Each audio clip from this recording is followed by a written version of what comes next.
Hey, what's going on, y'all? It's Marcus from Motivate, and we are back for another episode of Motivate Unplugged. I'm still trying to recover from the last episode. Miss Ashley Burnett wrecked all of us. Yeah. Good job. Good job. What a great job. Yeah. Now y'all back with this heathen, so God bless y'all. Help us, Jesus. For whatever's going to happen I can't next. even figure out what just happened. You've been delivered. Hey, I'm not her. I'll tell you that much. That woman was cultured. I like that. As y'all can see, Gabe is back in the room in the hot seat. He's survived. We thank God. Brian, are you okay? Cultured. It's the culture. She cultured. She's cultured. And she's officially invited to all cookouts. Yeah. All That cookouts is for sure. I know She'll be she's not back. going to bring no potato salad with raisins in it. Like Raisins. Who puts raisins It will in be potato seasoned salad? potato salad. Yes, absolutely. You lost your mind. Lord. All right, so this episode we are dealing with a topic that seems kind of weird, but I want us to dive into this, dealing with momentum. And momentum, dealing with the aspect of how we're moving in our lives. Are we starting, stopping, or are we continuously moving forward? I'm going to read the definition of momentum for the saints who take notes. Here we go. Momentum's definition is a moving force that overcomes resistance. The other definition says strength or force gained by motion or by a series of events. Dealing with the conversation of momentum regarding I keep using this word, but the trajectory of our lives. Are we slowing down when opposition comes, or are we plowing through it? I heard someone say that a train is so hard to move from the beginning, and a train not moving can be stopped by a single wooden block. But if you let the train gain momentum, a train can go through a literal steel wall once it picks up the speed that it needs. So are we allowing small things in our lives to stumble us and cause us to stop, and then we're trying to pick back up speed again, or are we going to choose to continue moving forward? So what y'all think? Momentum. Well, trains are heavy. Oh. As am I. Hi, Gabriel. You are not going to do this, though. But not if you do his weight loss challenge and we'll try to win $1,000. And we'll see. What did I say? Trains are heavy. Okay, yeah. He I done just- took man I God mean, off his just- train of thought.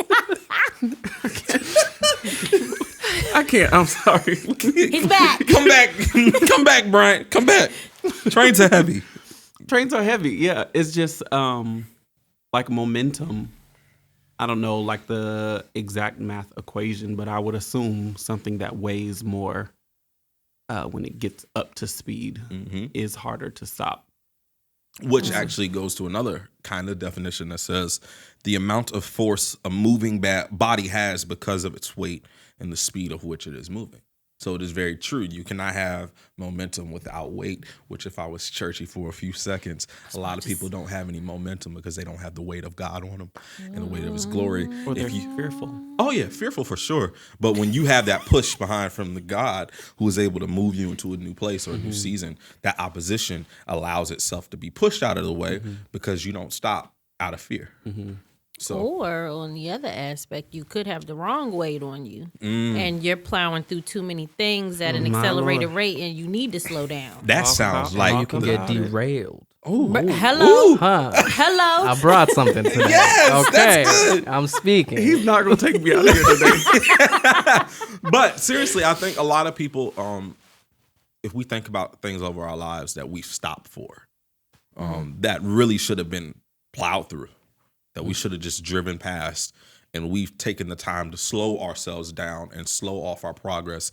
I'm reminded of, even with Motivate, I remember Gabe and Patience used to tell me years ago when we started, just be consistent. Just keep doing it over and over. Don't worry about, stopping to assess.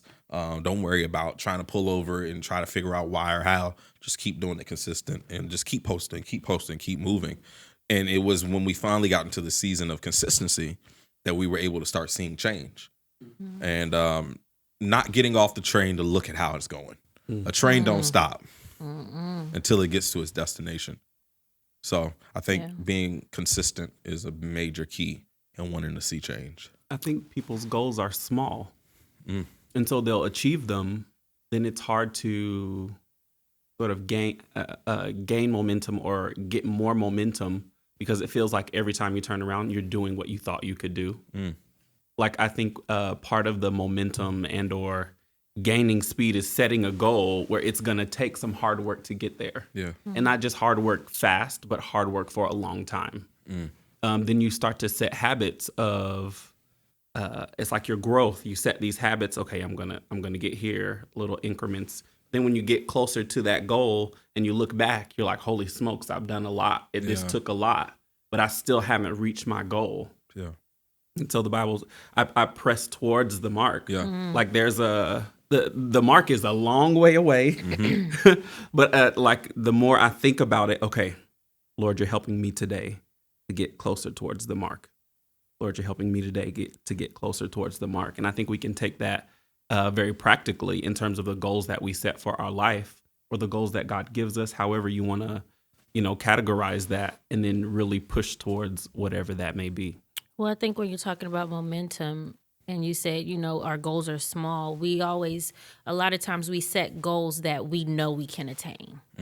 And that are going to be easy for us to attain. And that's why you hear people say, if your dreams don't scare you, you're not dreaming big enough. Yeah. Because it's going to take something different from you to get to that huge goal. And also realizing and understanding that you can't do it in your own power, in your own strength. You're going to have to call and draw from a completely different strength than your own. So I think when you talk about momentum, you have to realize that when you think about the definition and picking up speed, a lot of times you have to get up to a certain speed before you can keep momentum.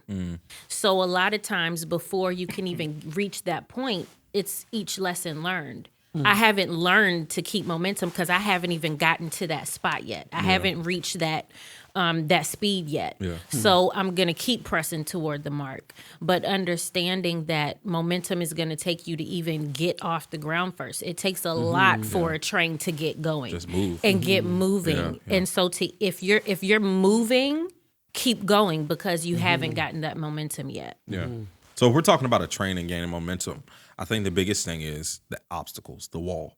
Everyone has a wall that you can hit that'll cause you to either I was about to shoot. say wall. Yeah, but that first initial wall when you start a process, and it's the wall that'll cause you to either quit or determine to plow through it. How would you encourage someone when they finally embark upon that wall? I was reading, I don't know if it's good to say now, but Lance Armstrong, after reading all his stories now, it's like, well, now we know why you were able to do it because of, all the extra stuff in his life. But he was talking about the Tour de France. He got Lance Armstrong. Wikipedia, stuff. bro. Wikipedia. What are we talking about? Steroids? Yeah. Oh, okay, cool. Yeah, the He juice. was on The juice. Okay. But he was talking about the Tour de France and how when he finally hit that wall that his physical body could take, he had to charge into something into his mental to where he said his arms and his legs were burning when he got to the point that he was behind. And he started pushing himself harder, and he was able to see that his obstacles couldn't keep up with him because he kicked into a gear that they weren't accustomed to. So what would you do to encourage someone to say for a person who's getting to the point of hitting their wall, and it's just like, I can't seem to break through this? Hit the wall. Like we're going with the analogy, if you're running up to the wall and then you stop, of course it's going to be more daunting or intimidating because now you're up on it. Yeah. Like far away, a wall doesn't look too like, oh yeah, I can jump over that easy. The Bible actually says that God gives us hind legs of a deer. He gives us the power to jump over troops, to leap over walls. And so when we when we pray for the grace to accomplish and or to do or to jump over the hurdle, God gives us the power, but we have to be willing enough to get up to that moment of fear or get up to that moment of I can't do it, and then decide in that split second, okay, we going. Yeah. We're gonna do it. And then whatever happens. Yeah. But we're just gonna push through. We're gonna try. I think it's just trying.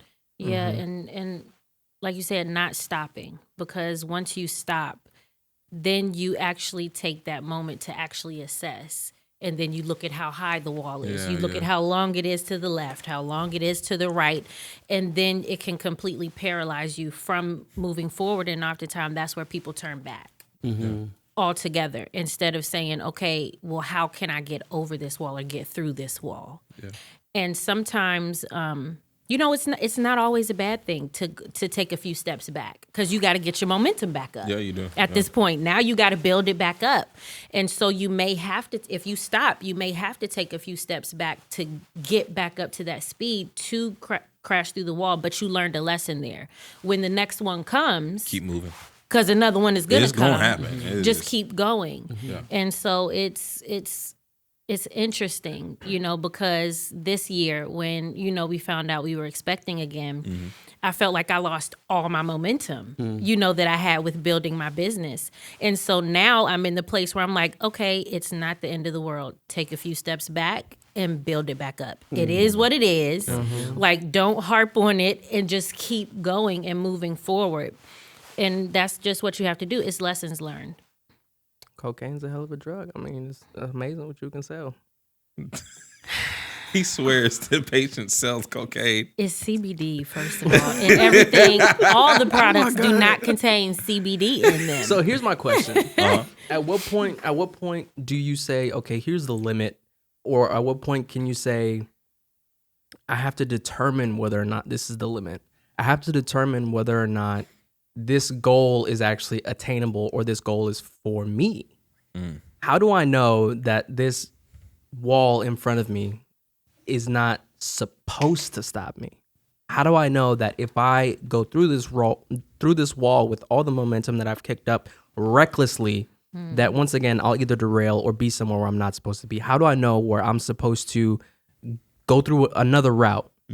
How can I make that determination? I think the determination comes based upon your real reason for trying to get to a destination in the first place. I think we have to decide whether, is this wall meant to strengthen me, or is this wall, like you said, meant to stop me? God will place walls in front of you if you're going in the wrong direction, or if you're choosing, like you said, is this for me? Is this my selfish ambition to try to be like someone else? This is the reason why I want to get here. I want to be like Mike, or I want to do this to be able to say I'm trying to get to this place. But if you're choosing to go to something that you know is destined for you, it's not going to stop you. But I think, like you said, there's a lot of question to what if, is this supposed to stop me? And the fear, but I think that's the enemy, though. The enemy will always make you, once you get to that point of question, all right, am I really supposed to keep going? Should I quit here? Is this where I'm supposed to stop? I mean, I've seen so many other people don't get past this point. They've never gotten this far. I've done well getting to this point. Well, that's what I'm saying. How do you regulate those doubts? The problem is you can't listen to it. You can't feed into it. I think that's where we get into having a lot of people on the train who aren't supposed to be there. When you're on a solo journey, you don't have the option of hearing other people's. And that's what I was going to say next, of the wall, having fear of something because someone else couldn't get through it. I think it's one of those things, if you're having those issues, you're never going to know unless you go through it. And even if it's something that was supposed to stop you, I'm a firm believer that God works everything out for our good. So regardless of if this was something that was supposed to stop you and you still relentlessly push through it and you make it through, the Holy Spirit is a gift. And that's why he gave it to us, because we missed the mark. We're human. That's just how we were created. It's in our nature. So because we often miss the mark, he's still going to work it out for your good and guide you and direct you to take the right route and the right path. But I don't know. I feel like if we're talking about that, I think the issue is a lot of us tune the Holy Spirit out until we get into trouble. If you're having constant communication and listening and conversing with the Lord about the details and plan of your life, you shouldn't fear what's coming up, because you know it's working in order of what you've already discussed and what he's confirmed to you. But if you're just a free running train with no destination, no stop to reach, you're just running to run. Like, I know a lot of people who just hustle to hustle. It's like, what are you hustling for? I'm working all these hours. I want to make all this money. What's it for? It's got to go somewhere. It's like the person who says dealing with investments. Don't look at me.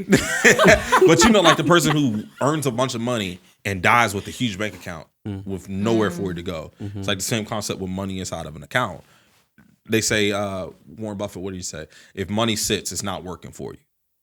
It's the same thing with people who aimlessly just run to run. It's the same thing. If you running just to run and you hit walls and you get fearful of it, the reason why you're fearful of it because you don't know where you're going.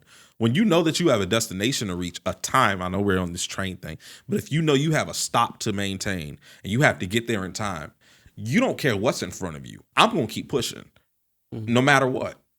But we had this conversation before where we talked about purpose. A lot of people don't know their purpose. A lot of people don't know their destination. So people are going to run into that situation, whether they're saved or not. This is a ongoing, conversation with people where they're trying something. It's like you have these religious students or people who I'm going to school for this now, or I'm going to school for this now. And it's like they never really find what they're really supposed to be doing. So when you ask a question like that, those type of people come to mind. They really don't know until they do it. What if this was for them? So a lot of times you don't really know until you get past it or until you're in the thick of it. And either way, you still have to make a decision to keep going or stop. That overthinking is paralyzing. It truly is. Yeah. But you're absolutely right. If you don't do it, you won't know whether or not it is for you or not. Let's say you do it and you realize that it's not for you. Okay. Keep going. Exactly. You have something to base your decision off of now, and you can mark that off the list. Okay, this isn't for me. What's next? Yeah. Would you rather break through the wall and fall off a mountain or never break through it? I don't want to fall off. But I'm just saying, but on the other side of that wall is either gold or a lesson. But you got to get through it. Right. And I think society kind of creates these fears for us. I don't know. I think it'd be real to say the wall hurts. Absolutely. Oh, yeah. Let's just put it at that point. Because I think a lot of people expect, especially as a believer, that going through the wall is painless because you got Christ.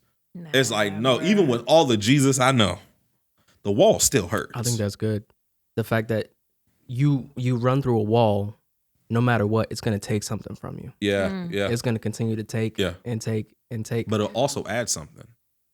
Okay, explain. Adding, it'll not only strength, but it adds perspective. Because now I have the knowledge and perspective of, I went through a wall like you before. Depression or doubt or insecurity. I've hit a wall like you before, and I got through it with God's help. So the next time I see a similar wall, even if it's not a similar wall, it's just a wall. I know I have the ability to press through you no matter what. But for the person who sees the wall as fearful, it's a daunting task, like Brian was saying, to come up on something and it's like, oh, you're bigger than I imagined. Like, I've never seen anything like you before. And it goes back, I know I don't know why we always do this. We go back episodes. But the same thing with the testimony of everyone talks about how they got to the destination or the fact that they arrived, but no one told you about all the issues, the broken, tracks, the derails, the detours, the walls that they had to go through to get to that destination. Everyone has to break through a wall. Well, when you talk about, the wall hurts, getting to the wall hurts. Because if you're using Lance Armstrong, and if you talk to any type of athlete that does long distance, they say it gets to a point, by this point in your race, by this point in your workout, your body is going to give out. Yeah. Physically, you're going to give out. Mentally is where you have to go. And then your body goes on autopilot. Yeah. So even getting to that wall hurts. It's strenuous. It's trying. So what's the difference between the pain getting to the wall and actually breaking through the wall? Because I think a lot of people think that the wall is going to destroy them. All the work that they just put in, like you were saying, like with your business, you thought, oh my gosh, this is the end. But it was, no, I've achieved this before. I can get back to this point again. It's just, you have to get over that mindset that if I go through this wall and I can't get through it, I'm done. I can never start back up again. It's like, no, yes, you can. You can always achieve back the speed that you had before. It's just, you got to get over the fear of slowing down. I think it's all mental.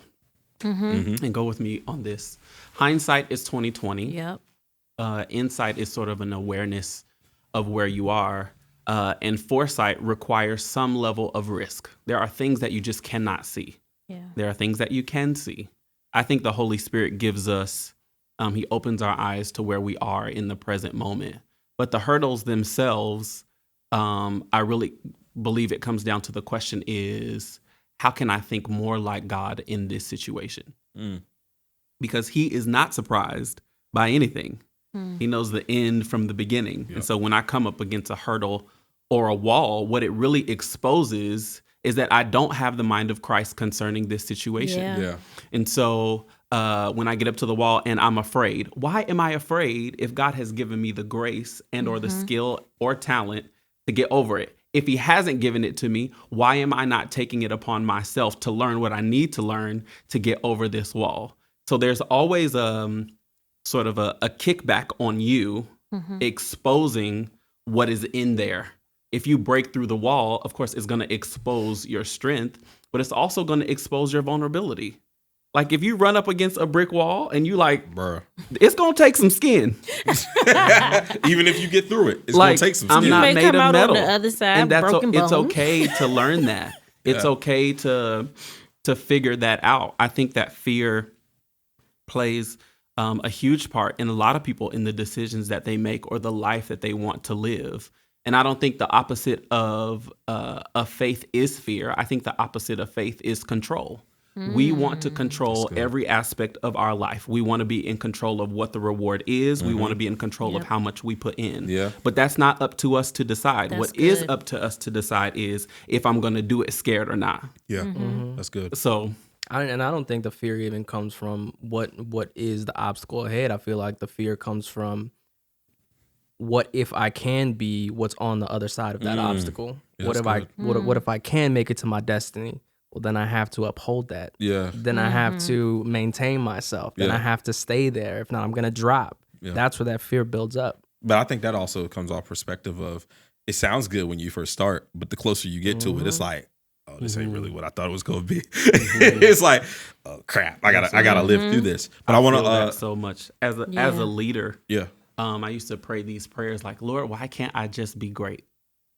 Like, why can't I just be like call something. everything, whatever, like everything I think I am or everything that you think I am, whatever. Like, how come I just can't be that? Because for one, you have to fight through other people's opinion of you. Yeah. What do I think of myself? What do I think of other people? And why is everyone else's opinion of me weighing more on me than what God says about me and what he's empowered me to do? Yeah. As a leader, I just had to discover, or through hard trial, Lord Jesus, blood, sweat, and tears, crying at night, trying to figure out, who am I? What am I in this situation? Is whatever room I step into, I owe it to myself just to be bold. I owe it to myself to be brave. I owe it to myself just to, like, whatever it is that I'm thinking about, and don't even think about that junk. Because people will sort of impose on you their own fears about their own life. Yeah. And so you're looking at me like, oh, he shouldn't do that because I wouldn't do that. You were exactly right. Because I am not you. And you are not I me. owe it to myself to be bold concerning whatever it is. That's very Whether true. it's in conversation, being honest, whether it's in your style, what you wear, whether it's in your career choices. Nobody is going to give you a reward. Yeah. You got to go get that junk. Yeah. The Bible says that God gives us the power to get wealth. Yep. So he's going to give me a brain and skills to go and find the money. Yeah. Not only that, I need to put my hand to the plow. You looked Gotta at me work it. earlier. I'm going to serve you up these coins. I'm going to have to find the skills, find the talent, find the farmland, if you will, if we're going with Bible analogies, to really plant those seeds and get that harvest. He gives me the power to get that. Not only that, but the Bible describes God as a person who reaps where he hasn't even sown. Yep. So there's a here. supernatural ability to get back something I didn't even put in, but I have to You gotta at work. least start the process. Till the ground at least. So, I think something. I think getting over those mental hurdles is a huge one for people. But once they start, you just live life in a different way. You discover that the abundant life is not a scared life. Yeah. When I look at it in a different lens outside of fear, there's just so much more out there. Scared money don't make no money. Listen, let me sit in my smoothie. That's good. Like, It's really real. And when you talk about mental hurdles, most of the things when it comes to fear or things that hold us back, it is really just our mindset. Yeah. And it stems from toxic mindsets. What are you feeding yourself daily? What are you listening to? What are you watching? What are the conversations with your friends that you're having, with your family that you're having? They all encompass your overall worldview and how you operate in the world. Which leads me into this next point. I want to talk about this. Momentum killers. Right? And dealing with momentum killers. Your mom and them. Exactly. So not everybody is qualified to give you their opinion. no, well, here's the thing. They really Say it shouldn't. again, Gabriel. Not everybody is qualified to give you their For opinion. the people in the back. For the people in the back. Look, you will understand sooner or later, like Brian said, that there are some people who will lead you in the wrong direction because you're further than they've ever been able to achieve. It's like you haven't. They got through the wall. Not even getting on that. It's like, yo, Lord Jesus. how did you get through that? We're going to have to do Well, a part I don't two. want you to go no further. So let me tell you something else about you. But it's so sad that a lot of people don't understand because we don't assess our circles, the people around us who are actually preying on our downfall and who will give you a good pat on the back every once in a while. I'm like, keep going. But then after I can't stand that sucker. I don't want them to make it. I don't want them to get there. Because, I mean, here's the biggest thing. How many people listen and talk to you when you tell them about a failure? And how many of those same people come back out when you reach a success? The people that you always pour into and cry out to and say, hey, I'm struggling this season. They'll always tell you, well, maybe you sure you should do this? You think it's time for you to try something else? And then when you finally reach that goal, it's like, well, I'm waiting. Where are you? They're nowhere to be found. And it brought me into this as I was studying this. I'm reading this new book called The Compound Effect. Amazing book. Read it. But he brings up in the book talking about anchors versus engines. And assessing your life, because an anchor will weigh you down, an engine will push and propel you. And figuring out, are the people in my life, are they an anchor or are they an engine? Ooh. So I'm gonna start the challenge early. I'm gonna start the challenge early for everyone. That hit This is real good to good. me. I love this. It was good. So to this me. is my challenge to you, because this episode is not going to be crazy long, because I want us to really get to work. I want you to get a piece of paper and I want you to write down the 5 most influential people in your life, in your personal life. Write that down, the first 5 people. Then the second 5 people I want you to write down is the 5 most influential people in your work life, or people who are similar to you in what you do. And here's the good one. Write down the 5 most influential people in your life on social media. And I want you to determine, are they an anchor Do I know that many people? or an engine? I don't know 15 people. I'll tell was you about to that say. right now. Y'all, there's 15 people. I got 2 friends. I was sitting up here thinking, Come on, double portion. I can count them on one I hand. And it's can iffy. get close. My surprise party is a conference call. Oh my god! But I want you to do that. Even if it's not 5 people, find the people in your life who are the most influential, who you spend the most time with. Don't try to cheat this. If you got to go through your call log, look at it. See who you spend the most time talking to. If you got to go to social media, look in your search box, see the 5 most people, or whoever you search the most. Whose page do you frequent the most? Whose things do you look at the most? Work. Who do you listen to the most? Well, you will find out, are you listening to anchor people who are negative and who change the perspective of what you really believe? And it's like starting a job. And it's like you come in, you're excited. And then you start talking to some of the other coworkers who've been there for a while. And they will have you, Present. bro, they will have you hating what you came to enjoy My Yeah. Lord. based upon their tenure. Yeah. And a lot of people will say, well, I don't like that person because they just rude. You have not yet had a rude experience with this person, but based upon the conversation and you listening, you've changed your perspective on someone or something because you heard it from someone that you put weight into. Yeah. But the truth be told, we haven't tested who they are and the validity of what they say. Do you have the right to have that much influence over me when you ain't never achieved anything? Because a lot of people who got opinions ain't got nothing, not a pot to and a window to throw it out of. My God. The most Craziest thing was in my life, I had to separate myself from some people. I was listening to people who ain't never achieved a dag-nab thing in the field that I was trying to do. You ain't never wrote a song, Craig. You ain't never released a video. Not top flight security no, of the for world. real, Craig. And it's like, dang. If I look, and it's kind of discouraging. I'm gonna tell you right now, after doing this challenge, it's gonna kind of make you mad. It'll make you mad at how much you put off and how much time you've wasted on looking and seeking out validity and validation from people who really ain't got no right having that much authority. They don't know nothing.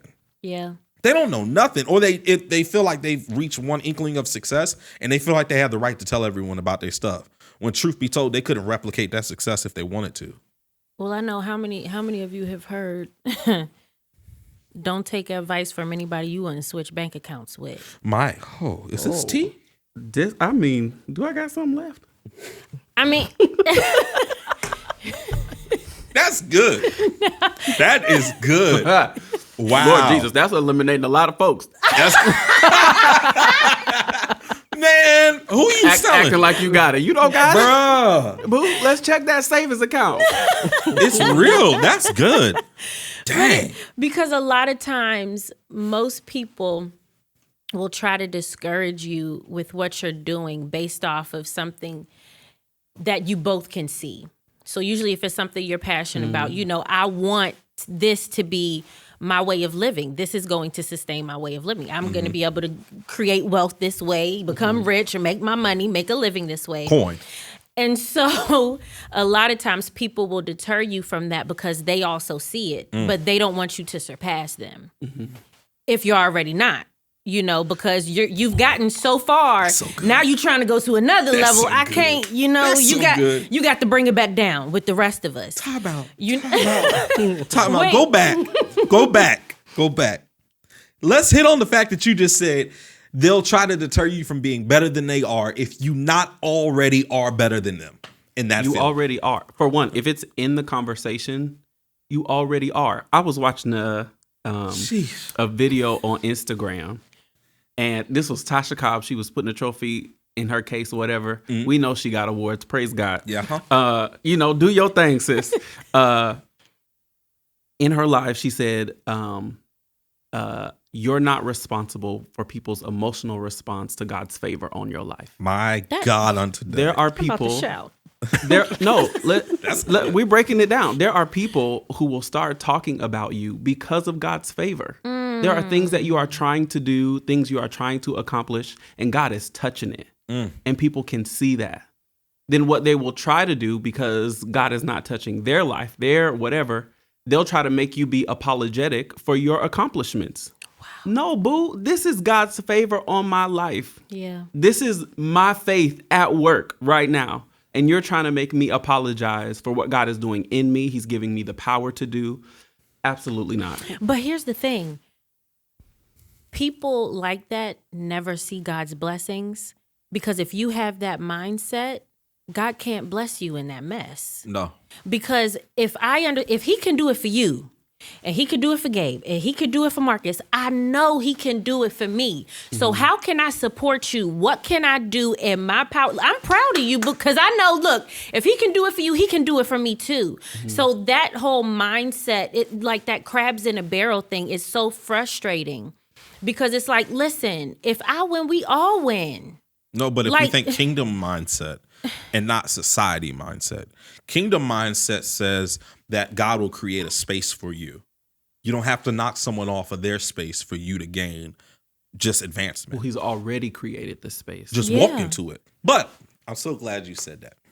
I want to talk into this. Momentum killers, another one. Momentum killers do not come from the outside. Sometimes it'll be inside. Absolutely. Because I do remember Joseph. Most of them are from the inside. And I do remember Joseph's peoples. If I do recall, they were his brothers Okay. and family. Jesus wept. You're going to watch these new discipleship videos, I swear. Was he the one with the coat? Yes. Okay. You paid attention. Come on. Come on here. But it doesn't, you don't have to look far a lot of the times. But I think also the thing is being okay with knowing that you can't discuss all plans with everybody. Absolutely. 100%. Because that was Joseph's problem. aren't for every. He ran his mouth too soon. He should have. It just shut up and move. It's not just that he ran his mouth too soon. It's what he was saying. God had given him a vision of, for one, where his family was going to be, but where he was going to be like years to come down the road. Yeah. Mm-hmm. Yes, we can talk.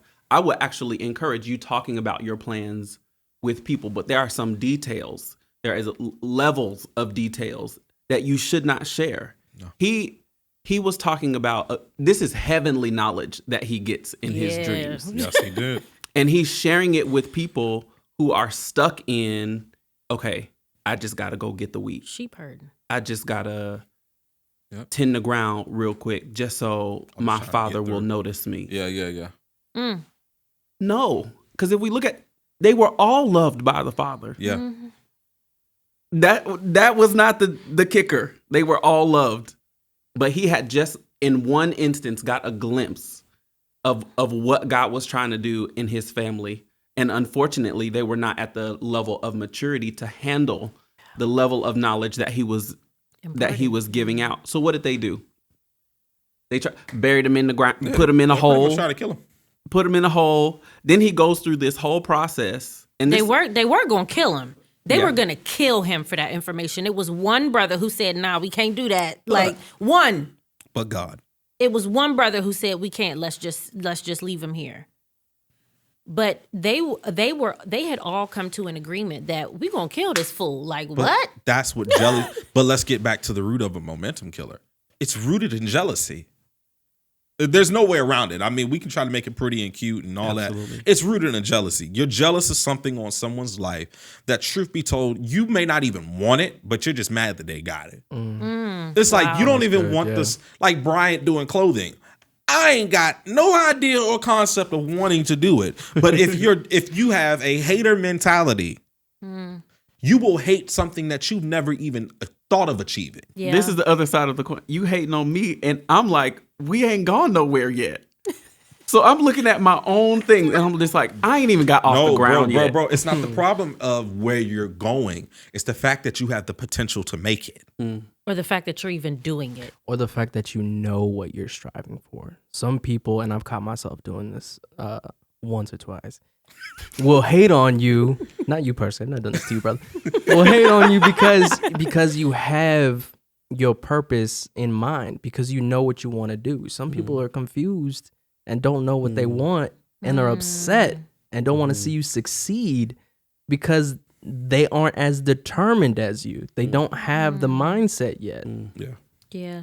That's yeah. So they mad at themselves but taking it out on me. It's projecting. Yeah. Projecting. Which gets me into the conversation of another momentum killer is looking for approval.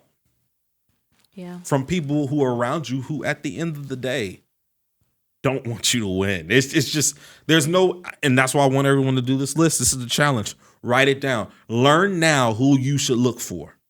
Because truth be told, the reason why you probably have not reached your goal yet is because you haven't got a pat on the back from someone who hates you. And it could be someone who's fought battles with you, who you've been through the trenches with, and learning that you need to assess this. And one thing I learned about during this book, a lot of times people do one assessment and they stop. You have to assess in every season of your life. Sometimes weekly, sometimes monthly. Every time you reach a new place in your life, you need to assess, okay, maybe they were good for me in that season, but where I'm going, they can't go. And be as real about it. I know this made some people, well, that's not a God. Look here. If it means me reaching my destiny, if I got to cut ties with you and not talk to you every day or update you on my success or update you on my plans, if it means me getting to where God destined me to be, bye-bye. I'm going to choose me over you any day. Any day. At this point in my life, I've learned I will not waste another moment in my life on people who don't want to do better for themselves. Because truth be told, all of us at this table, we are vision pushers. It's just who we are.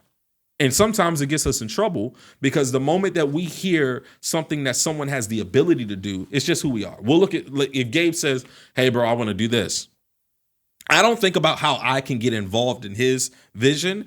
I'm thinking about how I can push him to get to that place. And what'll end up happening is people will get frustrated with you because it's like, how do you have time to push me? I don't even got time to push me. Just shut up and just take the help. But now I'm learning. Back to control. But I'm also learning now in this season, I can't push you if you don't push yourself. And sitting back and waiting before you interject into what some people don't even want to start. If you don't have the mindset to even get rolling, if you don't have the mindset to lose some sleep at night, if you ain't got the mindset to hustle when there's no money involved, if you ain't got the idea of getting into rooms with people who you don't really deserve to be in the room with based upon your credentials, if you don't have the mindset of watching some videos because you ain't got the money to go to school for it, YouTube is free, baby. Watch a class. If you don't have the mindset of pushing past the demons that have been attached to you the moment that you were conceived and thought about the details of what God had destined for your life, I can't help you. Only God can. Only God. Yeah, that's facts. It is because a lot of times we want something for somebody else more than they want it for themselves. Yep. If you are that type of person. And so you'll find yourself getting frustrated with them because you see them moving faster and they're not moving as fast. Yeah. But on the other hand, you just have to be patient with people because like you said, if they're battling with mindset, and toxic traits and things that they've dealt with growing up, it's going to take some time. But also I think I heard, who's that? Francesca Battistelli's mom. She was doing an interview and she was saying how I'm just so thankful that my ceiling was her floor. And I think as a leader, as a parent, that should be a parent's mindset. That my ceiling, when I can't go any higher, this is where I want my child to start. This is their floor, which means their ceiling is going to be even higher. My grandkids' ceiling is going to be even higher, and it continues to go. That is a mindset of generational wealth. And so even in a leader aspect, a lot of leaders should have that mindset also. I am in this place because I am trying to disciple you to a certain level. Yeah. But I can't take you past the level that I have reached. So as a leader, it's my job to want that for you and desire that for you, but you have to desire it for yourself. When you do surpass me, the issue is we fall into the Saul issue. Well, a lot of people, that's the issue because I need a refill. Because you realize, wait, they're surpassing me and they don't even need me for this. So I'ma just now you're short. Now you don't even try to mentor or check in with them to see how they're doing, what's going on in your life, because you're running into that Saul mentality because of jealousy. But if your mindset from the beginning going into this is, I can only go so far with what God has given me. But if he's giving me people to pour into, if he's giving me children, if he's giving me other people to connect with, to pour into, my ceiling should be their floor, point blank, period. And when you take off on your floor, I am going to be behind you, cheering for you the whole way. I'm still winning if you win. That's a real mentor. That's legacy. Legacy is, let's get back to David and Solomon. Solomon built with David's materials. Yes, he did. Which means that David is attributed partial ownership of the work that Solomon completed because he had to utilize the tools from his daddy. But Solomon would have never understood the importance of building it if his dad didn't impart it to him. But that takes a certain level of ego being killed. My granddad says all the time, ego edging God out. And your ego will cause you to stomp on the potential of someone who was destined to do better than you. My Lord. And it doesn't make you any less of a success because you push someone past what you are physically able to obtain. Because just being real, everyone has a limit. Yeah. And I think probably a lot of times gets back into the Icarus mindset of flying too close to the sun, of just be satisfied that you built something that could fly. But the fact that you wanted to reach the sun, you burnt out. And some people won't be satisfied with, I'd rather land and be celebrated for the fact that I got somewhere. Instead of that, I'm just going to keep, let's get back to it. These over the Hillsong worship leaders and these, over the Hillsong, patented, copyright, don't take that. But there's some people in life, in whatever area that they are, they won't dwell in greatness. They'd rather surrender greatness to try to achieve current. And it's like, yes, you are influential in this season. You have obtained something to where you can literally pour into the next generation, but you rather abandon what God has graced you with to try to be cool. So if we're taking the analogy of a train, the purpose of a train is not just to be fast and heavy, to carry things from there one goes. place There goes. to another. Ooh. And this will really cook your noodle. Ooh. Is when you're in a train. Come on. When you're in the train. Ooh, If you're Julian. in the train and you start to move forward inside the train, technically as a separate entity, you are moving faster than the train. If the train is going at a certain momentum, there's something inside the train that starts to move forward. That means that your momentum at that time is faster than the thing that you are on. And so Sweet I God. think it's as a leader, I think we have to know that there are people who are going to attach themselves to us. And it's fine. You can be a terrible person on the train. You're not stopping the train because you on the train. Nope. I don't care who buy a ticket. Because you got in the door, you trying to get from A to B. That has nothing to do with me. As a train, if I'm thinking of myself as a train, as a leader, my job is to get the momentum and go. Yep. I'm not worried about who get on. I'm not worried about what they got in their bag. Yep. I'm gonna go. Yeah. And so when you take that mindset, the people who attach themselves to your church or to your organization or to your job or whatever, you have to put it in your mind. This is me and Jesus, and we going.